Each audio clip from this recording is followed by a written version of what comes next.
Nesara Gesara revelado. 10º Estatuto de Bendición para la Humanidad. Este es el 10º video con la información de las leyes o estatutos que se llevarán a cabo una vez que entre la ley Nesara en Estados Unidos y Gesara en el resto del mundo. Esta es una serie de 19 videos en donde te informaré de cada uno de los beneficios que trae consigo Nesara Gesara para la humanidad. Nesara Gesara revelado. 10º Estatuto. Crea una nueva tesorería de los Estados Unidos, una moneda arcoíris respaldada por oro, plata, platino y metales preciosos, poniendo fin a la quiebra de Estados Unidos iniciada por Franklin Roosevelt en 1933. Actualmente, el impuesto sobre la renta se pagaba a la Agencia Nacional Tributaria y a la Reserva Federal. El gobierno de Estados Unidos no recibe nada de este dinero de los impuestos. Pertenece a una potencia extranjera. Pertenece al cabal. Cuando el residente de la Casa Pintada de Blanco, Joe, afirma que Estados Unidos nunca ha denunciado ninguna deuda, es una mentira para convencer a la gente de que no hay alternativa a un mal acuerdo bipartidista. Techo de la deuda de Estados Unidos. El repudio de deudas por el presidente Franklin Roosevelt, algo que ni se menciona. Alguien aprendió a lo largo de sus estudios que en los años 30 el gobierno de Estados Unidos pura y simplemente canceló una disposición central de los contratos de deuda que implicaban una cantidad fenomenal de dinero. ¿En qué libro de historia se analiza esto? La narrativa histórica está moldeada por el pensamiento dominante que intenta hacer creer que gobiernos como el estadounidense respetan la inviolabilidad de los contratos, especialmente en materia de deudas y propiedad. Esto dista mucho de ser así. El repudio de la cláusula de oro en los contratos de deuda en nombre del orden público, el interés general y la necesidad es un episodio importante de la historia contemporánea. Un episodio que no se menciona, ni siquiera en Estados Unidos. El repudio unilateral de la totalidad o parte de los contratos de deuda, como han hecho varios gobiernos a lo largo de los últimos siglos, está de plena actualidad a medida que más y más países se acercan a otra gran crisis de deuda. 19 de abril de 1933, a las 6 semanas de asumir la presidencia, el demócrata Franklin Roosevelt anunció que Estados Unidos dejaría de pagar sus deudas en oro, contentándose con hacerlo en papel moneda, en dólares en forma de billetes de banco. Los contratos de deuda que contenían una disposición de este tipo, es decir, una cláusula de oro, representaban una suma colosal para la época. 120,000 millones de dólares, de los cuales 20,000 millones correspondían a deuda pública y 100,000 millones a deuda del sector privado. Esta suma era muy superior a la riqueza de mercado producida en un año en Estados Unidos. Según Sebastian Edwards, los contratos de deuda con cláusula oro representaban el 180% del Producto Interno Bruto estadounidense de la época. De forma complementaria a la abolición de la devolución en oro, el gobierno prohíbe la tenencia de oro por encima de un valor de $100 y ordena a todas las empresas y particulares residentes en Estados Unidos que vendan su oro a la Reserva Federal. A cambio de oro, el gobierno les da billetes de banco. Esta decisión del presidente Roosevelt obtuvo la aprobación del Congreso estadounidense, que en junio de 1933 aprobó por ley el abandono de la cláusula oro en los títulos de deuda. La minoría de congresistas de su partido y del Partido Republicano que se opusieron a esta decisión dijeron alto y claro que se trataba pura y simplemente de un repudio de deudas y contratos. Lewis Douglas, el director del presupuesto, uno de los asesores y ayudantes más cercanos del presidente Roosevelt, había intentado oponerse a la decisión y dijo en una reunión del gabinete de crisis de Roosevelt que significaba el fin de la civilización occidental.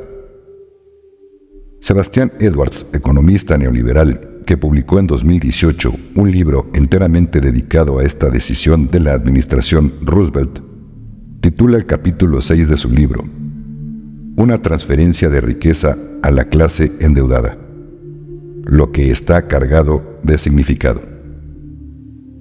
Tras anular la cláusula oro en todos los contratos de deuda, el presidente estadounidense anunció una devaluación del dólar frente al oro del 69%. A partir de ahora, una onza de oro valdría $35, mientras que hasta entonces valía $20.67. Esto significa que a partir de ahí, los prestatarios estadounidenses y privados que emitieron o firmaron pagarés con la cláusula oro ya no están pagando sus deudas en oro.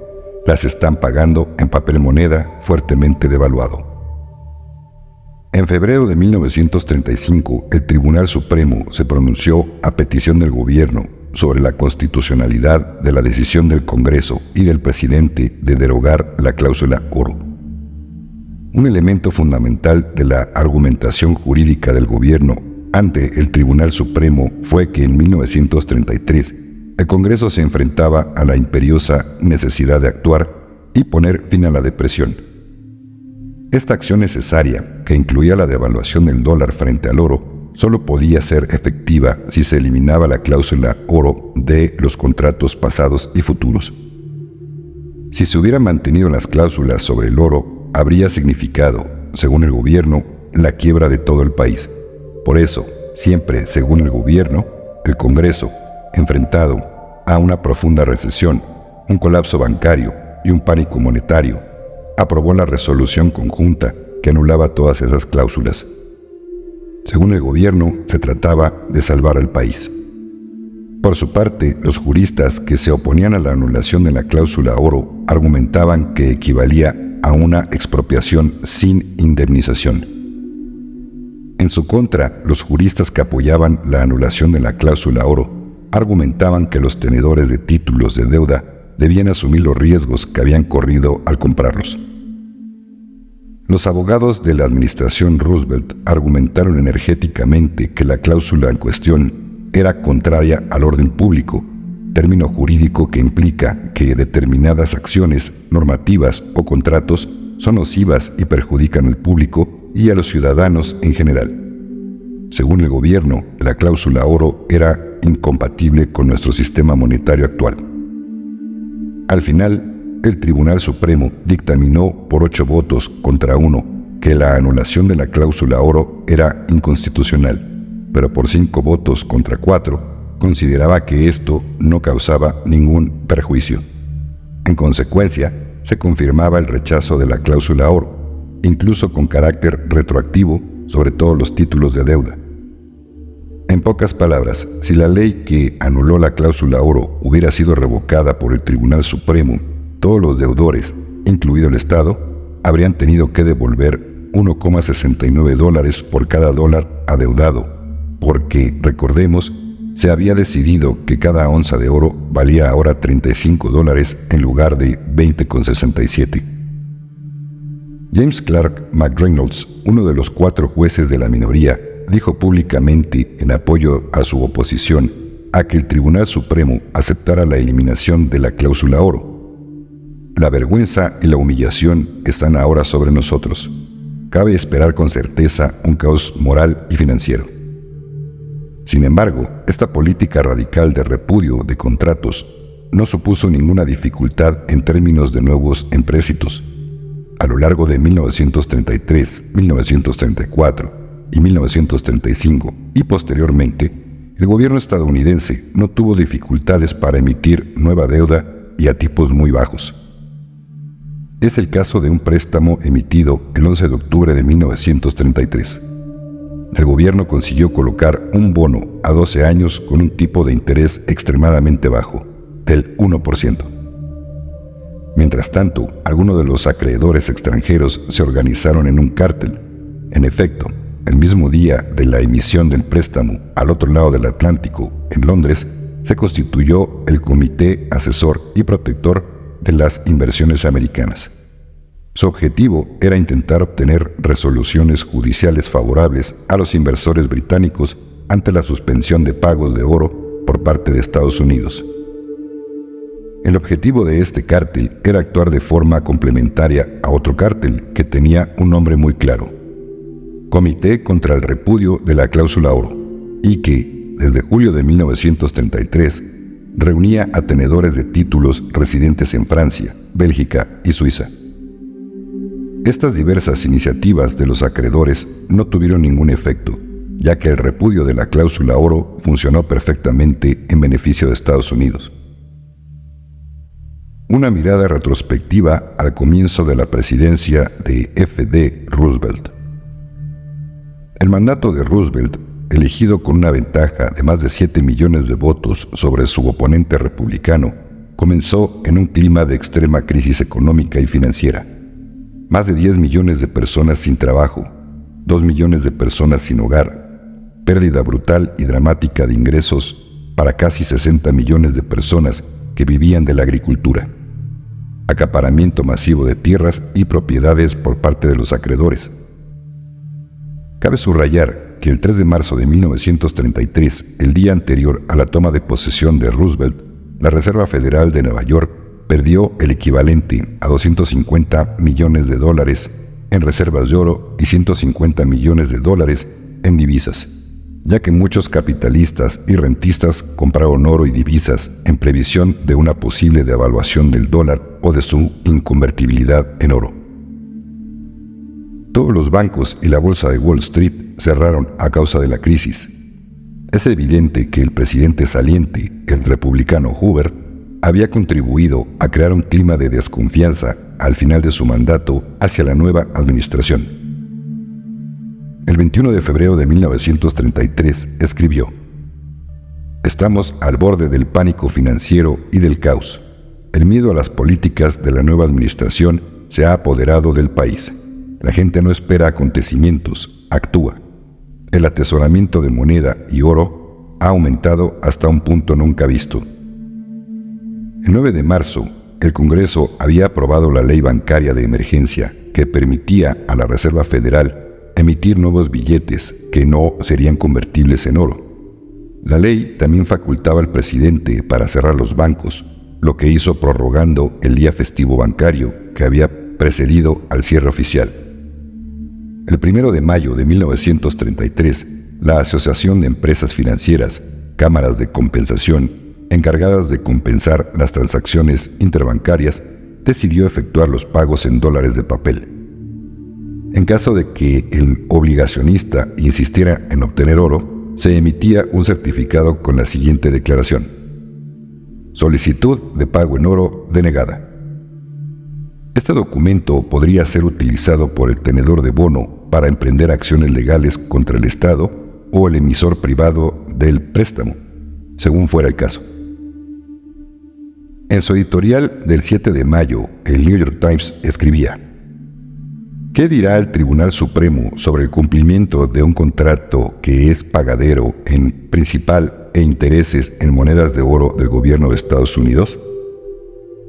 De la respuesta a esta pregunta dependerá la política del Tesoro y de toda la comunidad financiera estadounidense en su planteamiento de la ejecución de unos 100,000 millones de dólares en contratos que contienen la cláusula oro.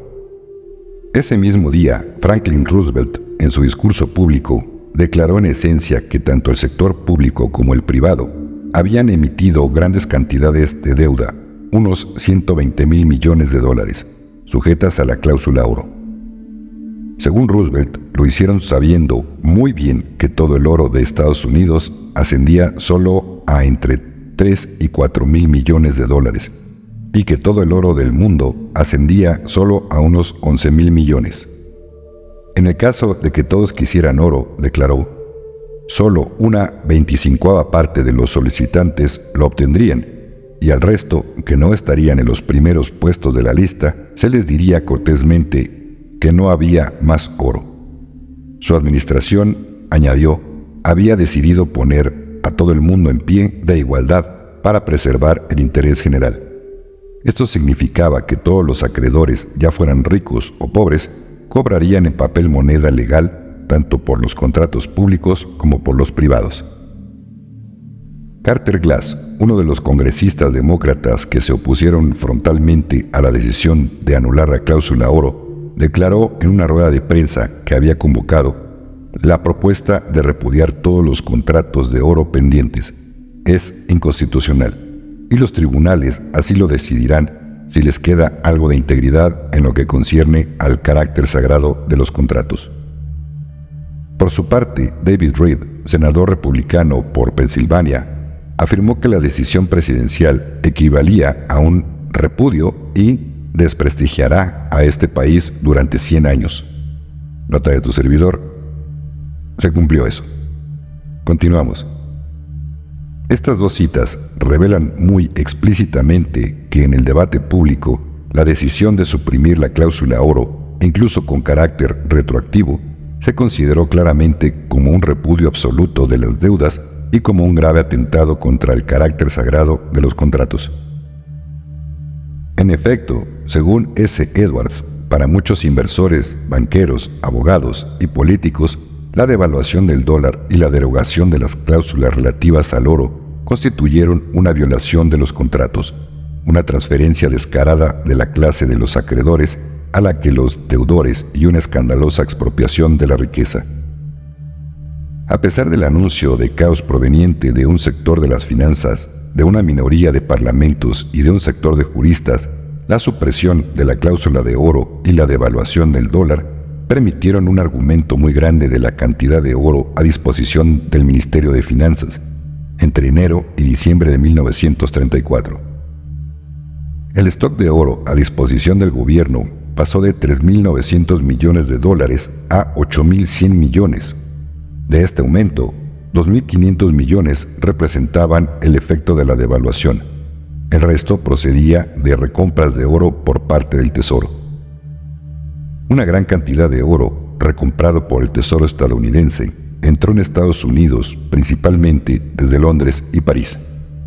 Además, el partido del presidente, el Partido Demócrata, se benefició enormemente de la popularidad de las contundentes medidas que tomó.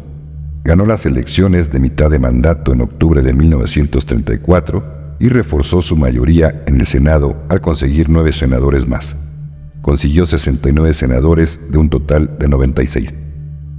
También es muy interesante citar lo que Roosevelt dijo en 1938 sobre la resolución aprobada en mayo de 1933 por una gran mayoría de miembros del Senado y de la Cámara de Representantes en apoyo de la decisión presidencial de anular la cláusula oro.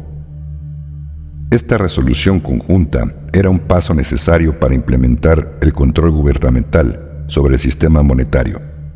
La tenencia o el comercio de oro afecta al interés público y, por tanto, está sujeta a regulación y restricciones públicas.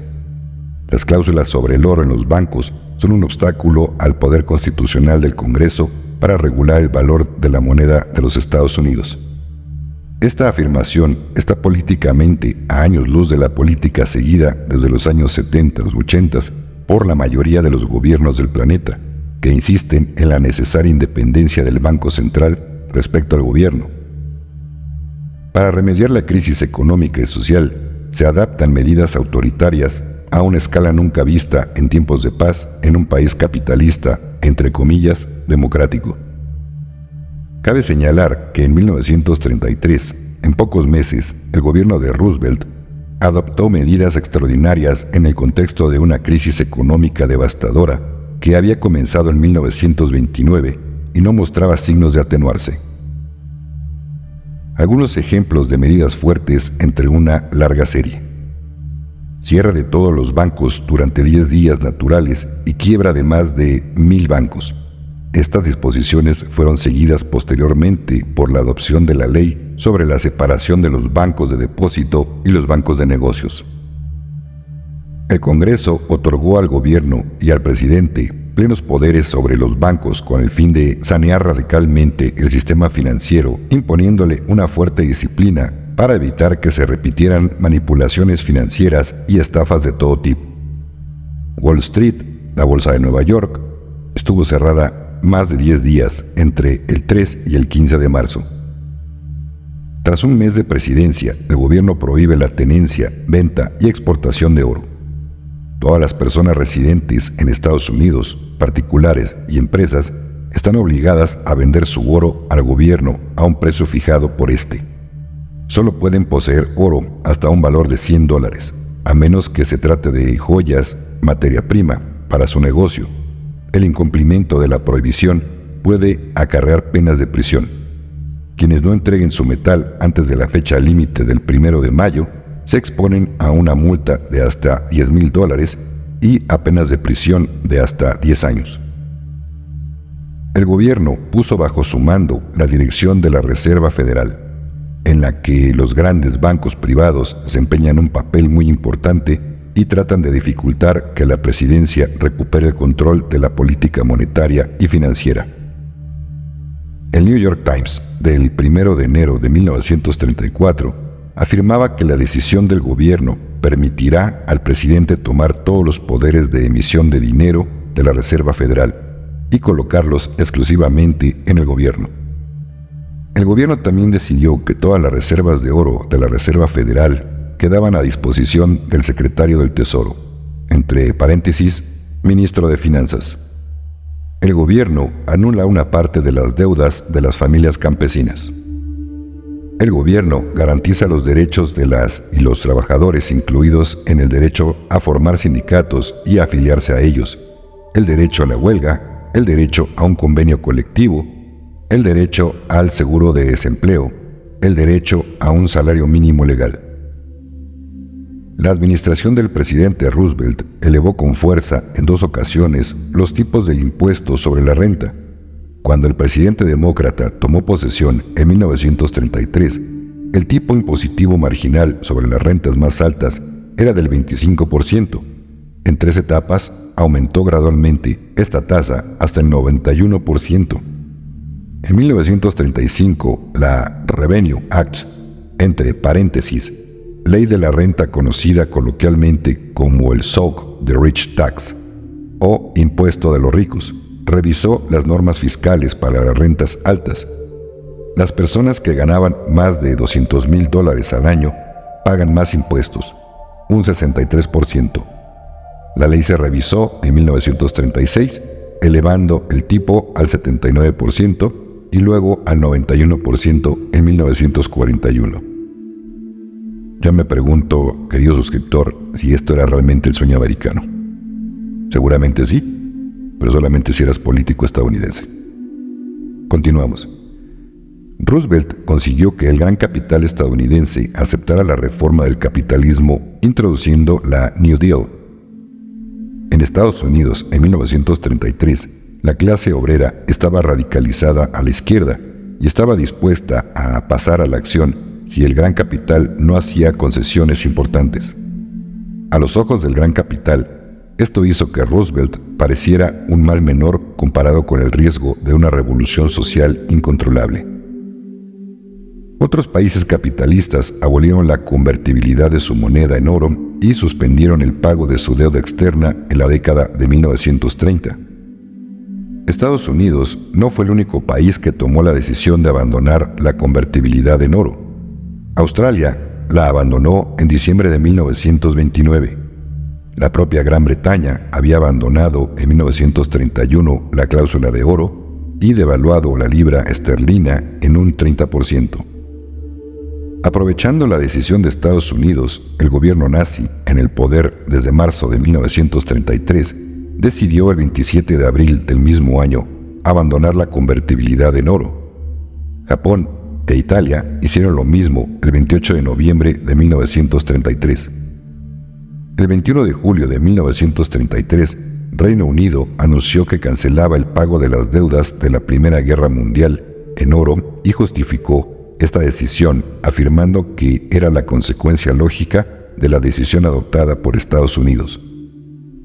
Por último, en 1934, una quincena de países europeos que tenían deudas con Estados Unidos tras la Primera Guerra Mundial estaban en suspensión de pagos, con una excepción: Finlandia. Finalmente, una parte de las deudas debidas por los países europeos a los Estados Unidos nunca será reembolsada. Ya conociendo la historia de Roosevelt, podrás darte cuenta de que el cabal siempre estuvo detrás de todo esto? ¿Y por qué es importante que se cree una nueva tesorería de los Estados Unidos, una moneda arcoíris respaldada por oro, plata, platino y metales preciosos, poniendo fin a la quiebra de Estados Unidos, iniciada por Franklin Roosevelt en 1933? Y no solamente de Estados Unidos, sino en todo el mundo. Muchas gracias, querido suscriptor, y muchas bendiciones.